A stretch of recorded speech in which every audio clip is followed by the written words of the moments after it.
હરીની હાટડીએ મારે રોજનું હટાણું.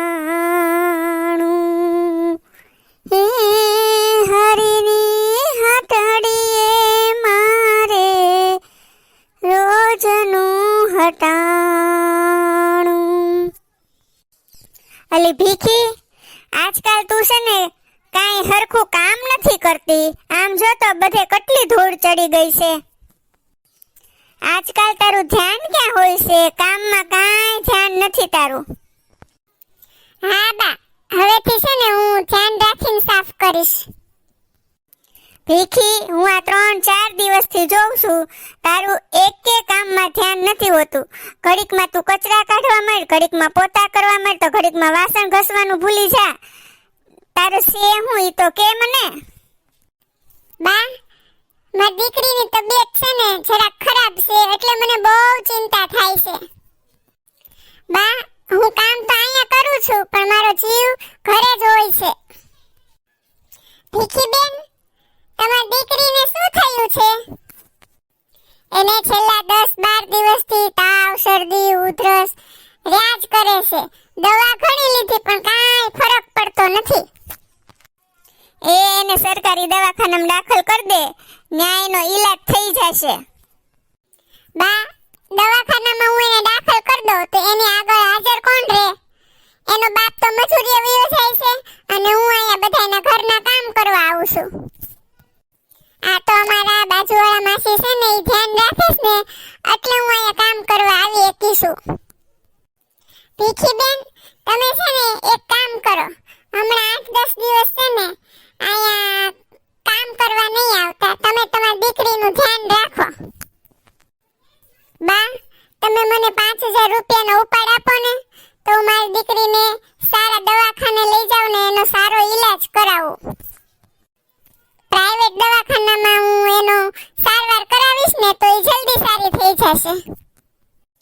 જો ભીખી, પૈસા કાંઈ નહીં મળે અને તારો જેટલો પગાર છે ને એટલા જ પૈસા મળશે, વધારાનું કાંઈ નહીં મળે.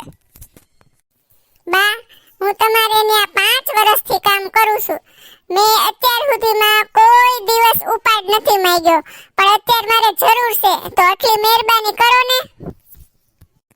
ભીખી, તું 5 વર્ષથી કઈ મફત તો કામ નથી કરતી ને?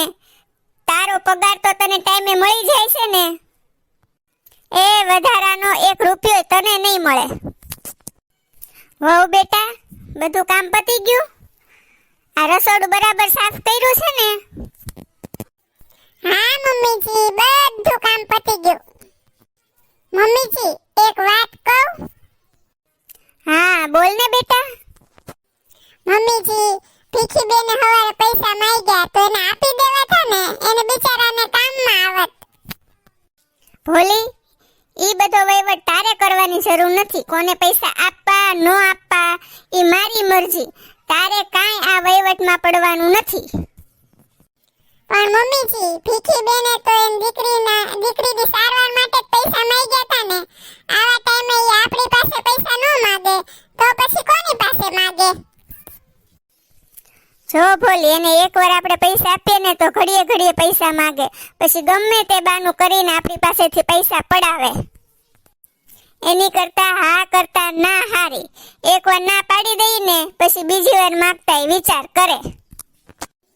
મમ્મીજી, ભીખી બેન આપણા ઘરે 5 વર્ષથી કામ કરે છે, એટલે એ આપણા ઘરના સભ્ય જ કહેવાય. બહુ જ સ્વમાની બેન છે મમ્મી. આજ દિવસમાં કોઈ દી એને લાલચ નથી બતાવી, એટલે આપણે એની મદદ કરવી જોઈએ. બસ હવે મારે કોઈને રૂપિયા દેવાના થતા નથી.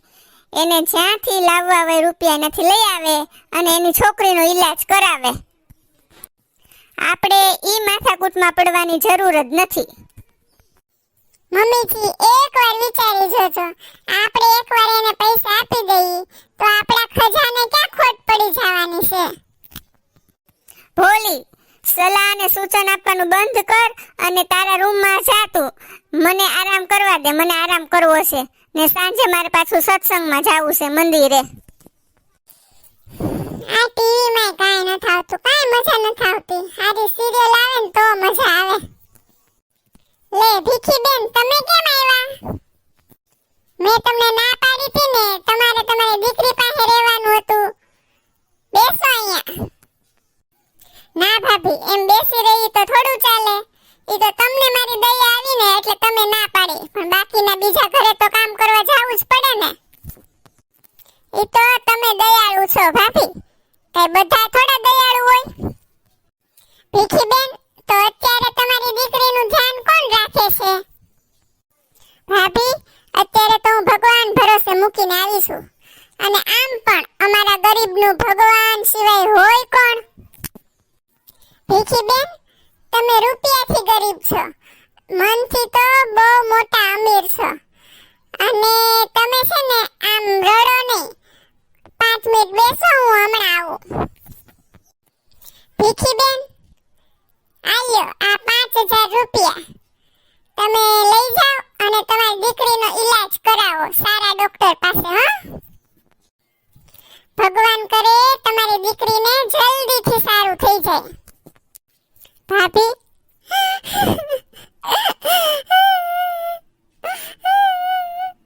હું તમારો આ ઉપકાર કોઈ દિવસ નહીં ભૂલું.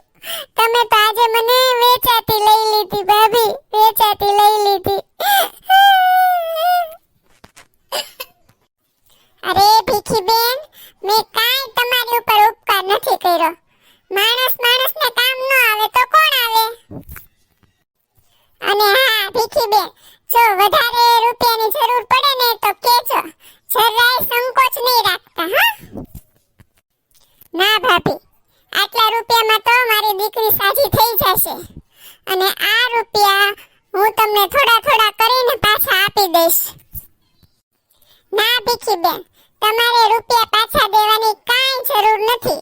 તમારી દીકરી એ મારી દીકરી. અને હા, હવે તમે જલ્દી રસોડામાં કામ પતાવો. મમ્મીજી હમણાં મંદિરેથી આવતા જ હશે. હા ભાભી. લે ભોલા, આવી ગયા તમે? હા ભોલી, હો આ તો બહુ થાકી ગયો છું બાપા હું તો. ભોલા, એક વાત કહું? આજે છે ને ભીખી બેને મમ્મી પાસે પૈસા માંગ્યા તો મમ્મી એને ચોખ્ખી ના પાડી દીધી. બોલો, એ કઈ સારું કહેવાય? ભોલી, મેં મમ્મીને કીધું ને કે તમારે એને રૂપિયા આપવા થા, તો મમ્મી મારી ઉપર ગુસ્સે થઈ ગયા. બોલ ભોલા, સાચું કહું ને તો મમ્મીના દિલમાં દયા જેવો છાંટો હોય નથી. ભીખી બેન બિચારા ક્યાંથી પૈસા લાવે? આપણી ઉપર ભગવાનની દયા છે તો આપણે કોઈ ગરીબની આતરડી ઠારીએ તો એમાં શું વાંધો? ભોલી, હું તને છે ને 5000 રૂપિયા આપું છું, તું છે ને ભીખી બેનને આપી દેશે. અરે ભોલા, ઈ કામ તો મેં ક્યારનું કરી નાખ્યું. ભીખી બેન કામ કરવા આવ્યા હતા ને તો એને મેં 5000 રૂપિયા આપી દીધા છે. મમ્મી મંદિરે ગયા હતા. અરે વાહ ભોલી, બહુ સરસ કામ કર્યું હો તે. આને કહેવાય મિલે સુર મેરા તુમ્હારા તો સુર બને હમારા. અરે ઓ મહાન ગાયકજી, આ રાગડા તાણવાનું બંધ કરો અને પેલા ઈ કયો કે મને આ ઉનાળામાં ક્યાં ફરવા લઈ જાશો? તારે ક્યાં જવું છે ઈ કેને? દ્વારકા, સોમનાથ, પછી અયોધ્યા, ક્યાં જવું ઈ મને કેને? બધે હું તને લઈ જઈશ. અરે ન્યા તો બધે જઈ આવ્યા આપણે. હવે છે ને તમે એકલા જ જઈ આવશો, અને એકલા ન જાવું ને કોઈ તમારી સગલી ગોતી લેજો અને જઈ આવશો. એ કોઈ સગલી ગોતી તો લઉં, પણ તને વાંધો નથી ને? હાલશે ને? એ પેલા ગોતીને તો બતાવો, પછીની વાત પછી. આવા મોટા સગલી ગોતવા વાળા. લે ચાલો હવે સુઈ જાઓ. સવારે વેલા ઉઠવાનું છે અને મમ્મીજીની સાથે મંદિરે જવાનું છે, યાદ છે ને? ભીખી, હવે તાર છોકરીને કેમ છે? દવા ચાલુ છે કે સારું થઈ ગયું? બા, હવે એને સારું છે. સારા ડોક્ટર પાસે દવા કરાવી ને એને એટલે જલ્દી સારું થઈ ગયું. સારા ડોક્ટર પાસે દવા કરાવી? તું તો કહેતી હતી ને મારી પાસે પૈસા નથી, તો પછી કોની આગળથી પૈસા લઈને દવા કરાવી? એ તો ભલું થાય ભોલી ભાભીનું. એમણે જો મને 5000 રૂપિયાની મદદ ન કરી હોત ને તો આજે મારી દીકરી માંદી હોત. એટલે ભોલીએ તને રૂપિયા આપ્યા તા? હે ભોલી, તે ભીખીને રૂપિયા આપ્યા તા? હા મમ્મીજી, મારાથી છે ને ભીખી બેનની તકલીફ જોવાની નહીં, એટલે પછી મેં એમની મદદ કરી. ભીખી, તું અત્યારે જા, બાકીનું કામ છે ને બપોર પછી કરવા આવજે. અત્યારે અમારે બહાર જવાનું છે. એ હારું બા. ભોલી, તે મારી ઉપરવટ થઈને ભીખીને પૈસા આપ્યા? એટલે તારે મને ભીખીની સામે ભૂંડી લગાડવી હતી એમ ને? મમ્મીજી, એમાં ખોટું શું કર્યું? મારાથી કોઈનું દુઃખ નથી જોવાતું.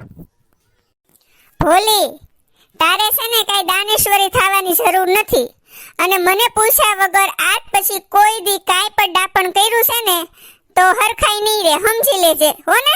હા મમ્મીજી, સાગરમાંથી કોઈ 2-3 લોટા પાણી કાઢી લે તો એ સાગરને શું ફરક પડે? એવી જ રીતે આપણા રૂપિયા કોઈને કામ લાગે તો એનાથી રૂડું શું હોય? બસ હવે મને છે ને જ્ઞાન આપવાનું બંધ કર, અને મારી પાસે દુનિયાદારીનું બધું જ્ઞાન છે, એટલે મને છે ને તું કાંઈ શીખવાડીશ નહીં, સમજી? હા બોલ દીકરી, બોલ બેટા. જય શ્રી કૃષ્ણ. આજે બેટા ઘણા દિવસે ફોન કર્યો ને તે તો? હા, ભાણિયો માંદો પડી ગયો એમ? હા ઠીક. હા તે તું જરાય ચિંતા ન કરતી હો, તારી માં હજી બેઠી છે. તું તારે તને છે ને બેટા એક કે વાતની તકલીફ નહીં પડવા દઉં. બોલ, તારે કેટલા રૂપિયાની જરૂર છે? હા બેટા હા. અરે બેટા, 2 લાખ નહીં, તને હું 5 લાખ રૂપિયા આપવા તૈયાર છું. મારી દીકરી કરતા કઈ મારે પૈસા થોડા વધારે હોય, અને મારા ભાણિયા માટે હું બધું કરવા તૈયાર છું. તું કાંઈ ચિંતા ન કરતી હો. અરે બેટા, એમાં ઉપકાર છે નો? આ બધું તારું ને તારા ભાઈનું જ છે ને, મારે થોડું કઈ હારે લઈ જવાનું છે.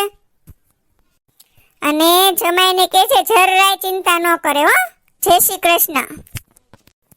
અરે રે, ભાણિયો બિચારો માંદો પડી ગયો મારી છોકરીનો, ને હવે શું કરશું? ભોલાને એને વાત તો કરું, એને પૈસા તો દેવા પડશે. પૈસા તો પડ્યા જ છે, દઈ દેશું.